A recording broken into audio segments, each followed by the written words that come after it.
Hey guys, Jamie Otis here with the Chef's Connection, and I am standing in the heart of Times Square with Chef Marcus from Aureole. How are you doing today? Hi, I'm great. I'm great. It's yeah, Aureole, not to be confused with nipple. Aureole. The areola. That's what everyone always says to me. So you work at nipple. You don't want anyone to be confused. No, this is he's not working at the nipple. Eat it too. Now you're working under the legendary Charlie Palmer. That has got to be so intimidating. It's it's great. I think he can be quite intimidating when you first get to know him, but he's really a great guy, and I've been with him for 7 years. So I came over in well, nearly 7 years. I came over at the beginning of 2007, and I love New York, and I haven't moved since. So. How about this? What is an England boy like yourself? How did you find yourself coming over to America and becoming a chef and creating these wonderful dishes? I started cooking a long time ago at the Savoy Hotel in London. That's where I had my apprenticeship, and that was an amazing start. Very intense, very tough kitchen to work in at the beginning. That's where it all started, and I've sort of moved from different restaurant to other Michelin-star restaurants. Climbing your way up the ladder. And climbing your way up the ladder, and then the opportunity came to come to New York, and I thought, well, it's not every day you get an opportunity like that to come and work for someone like Charlie, and absolutely never looked back after that. How about the weather? It's not much better, is it? The weather is it rains less, so I'm happy about that. All right, so it's a pro. It's good. Yeah. Awesome. Now, you must have some favorite kitchen gadgets. Every chef has their favorite kitchen gadgets. And what are yours? That's actually a really hard question to answer, because there's so many things that we use on a daily basis that probably after a while we take for granted. But I think some of my favorites are these things, the sous vide circulators. So what on earth are those things? Really accurately, so we can cook. Doesn't matter whether it's chicken or pork. Everything cooks at a different temperature, and you can cook really precisely. So you can cook everything at a certain degree for a certain amount of time, and you really end up with a perfectly super consistent and perfect product. Awesome. So how do you use it? You just dip the meat in there? What you do is you're cooking in a plastic bag. Okay. So you have a machine called a cryovac machine. Okay. So you can put the food in the bag, and then the cryovac machine removes all the air, so there's no air, which is very important for even cooking process. Okay. And then you put it in the water. You can set it at the degree temperature you want, and then you work out. It takes a little bit of working out, how much time you need, but once you get the recipes figured out, then you're golden. It's really, really golden, and it adds amazing consistency to everything. So one of the one of the hardest things is to cook a great meal every single time. Anyone can cook a great meal once. It's doing it every day, day in, day out, being perfect, or as close to perfect as you can be. But the trick behind the kitchen is that you have one of those things, so you can make sure it's consistent every single time. It helps us a lot. That's not fair for us at home.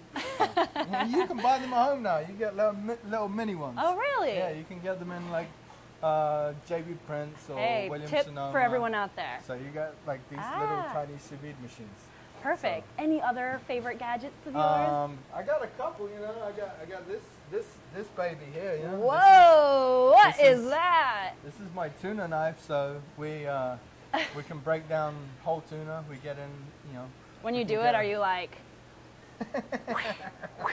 No, you've actually chopping it right up. You've actually got to be pretty careful. Is that looks sharp? Easily take something out. You weren't willing to handle it. I'm like, give it to me, and you're like, don't have that. Wow, that's impressive. It's a pricey investment, but it's really, really nice feeling to get like a whole tuna or something like that in, and break it down and use every part of it. Do you do that often here? It depends on the time of year. When we're super busy, then it's if we can go through a whole tuna in a reasonable amount of time, then we can we might get like an 80 to 120 pound tuna in. Oh my goodness. You just have the whole darn thing shipped right here, and then you chop it up with that knife. And break it down with this, yeah. Wow, that's really impressive. Next time you get one of those, we want to come and watch. I'll be sure to invite you along. Please do. Awesome. Okay, now every chef has a really, really funny story behind the kitchen. Like something's always happening, crazy, fun. Anything? There's, you know, I think, well, in the kitchen, a lot of times the funniest stories are when, you know, as you're growing up and through the ranks of the kitchen, you know, cooks like to entertain themselves, you know, so playing small practical jokes on each other is keeps the long hours entertaining. You know, it's part and parcel of the industry. So I had one guy who worked for me a while ago, and he was kind of, you know, quite a nervous, or you could sort of get him riled up pretty easily. So one night we decided he was moving on to a new station. So we told him that, you know, we only had we told him we had like 350 reservations that night. And really, we only had like 120, you know. So he was nervous for the busy night. He was like freaking out. And we got everyone in the whole restaurant to play along with the joke. And even the captains were like ringing in like fake tickets, and he was just spinning around in circles. And I just, after like 5 minutes, I walked over to him. I was like, "It's okay, you can stop." And he was just like, he was incredibly angry. But did you watch your back as you were leaving? The line were everyone was like dying. So, that's mean. I think one of the other funniest stories is actually cooking at home for like a group of friends. And so I was cooking, and I made this like little habanero oil just to like finish the pasta dish with. And one of my friends came along, and he was like, he sort of fancies himself as a little bit of a cook. Picked up a teaspoon, and he was like, "Oh, what's that?" Shoved it in his mouth. I've never seen anyone like just glow, face red, like, eyes watering. There was nothing in the world. But was he trying to like pretend like he was cool? For about 30 seconds. He was like, "Oh." He was like, I was like, "How's it going?" He was like, but you know, so and then he's like in the bathroom blowing his nose, and his sinuses are clear now. Wow. So anything fun coming up for spring? Spring is one of my favorite times of year. You know, we get I think some of the best produce of the year comes in. Love morels and all of that kind of stuff. You know. Morels, what's that? Morels are a type of mushroom, so it's a wild mushroom. They're some of my favorites. And then you got spring garlic and all the new sort of green vegetables when everything's just starting to pop up. But you know, I think the polar vortex is having something to say about that, because it's pretty cold last week, and it looks like it's coming back for seconds this week. So it's crazy, this weather. A little cold for the rest of the week, but it kind of actually disrupts production in some parts, because obviously stuff has to come from farms, and if it's really cold, then they just don't do anything. So we can't do that. So.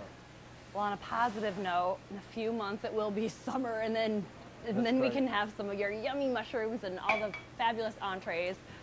And come back for springtime, and maybe we'll get in a whole tuna or something like that. All right, we're holding you to it. So next time we're here at Aureole, we're going to get a whole tuna chopped up by this guy. So we're in the Heart of Times Square, and lots of new people are coming in trying your restaurant. If someone happens to walk in here, what is a dish that you would recommend? Well, first of all, I think all of our dishes are really good. Of course, right?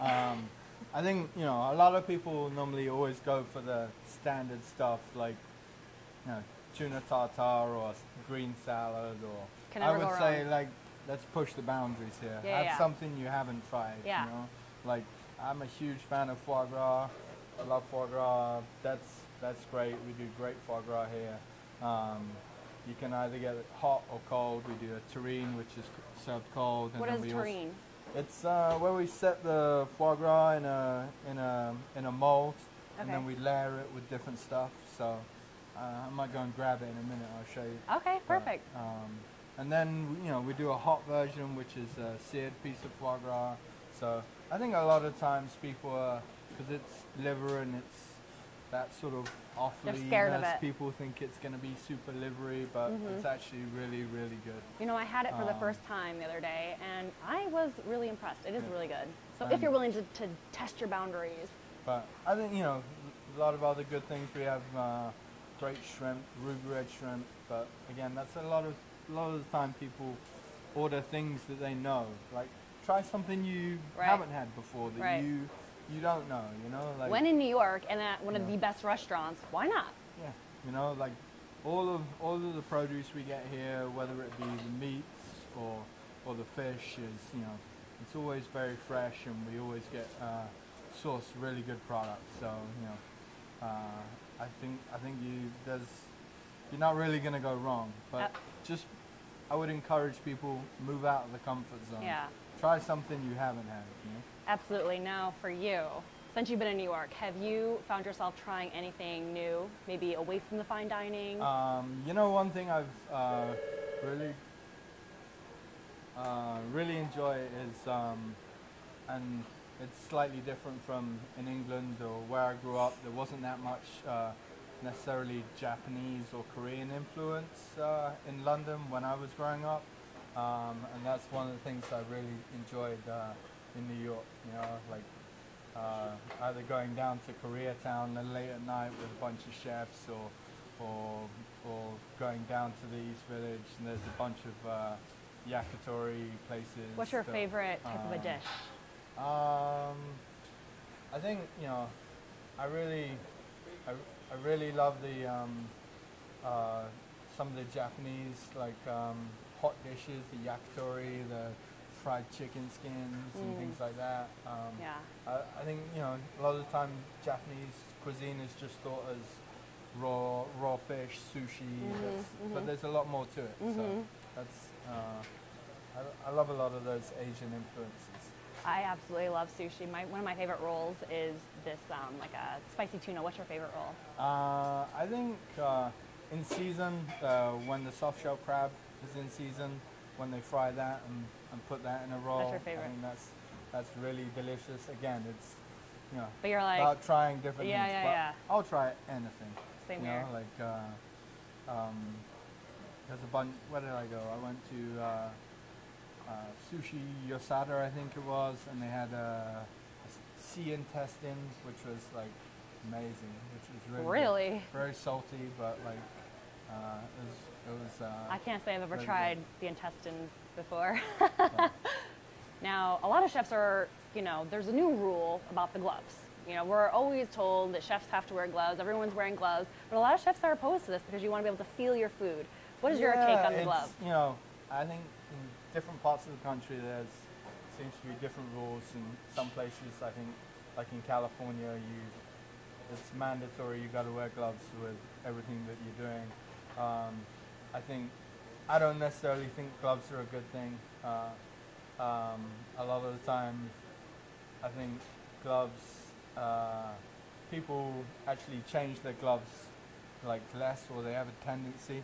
There's some countries, like in Canada, I think it is, where they don't want people to use gloves because they want you just to encourage you to wash your hands. Right, because if you can feel the stick, you're going to go over there and wash your hands, as opposed to if you wear a glove.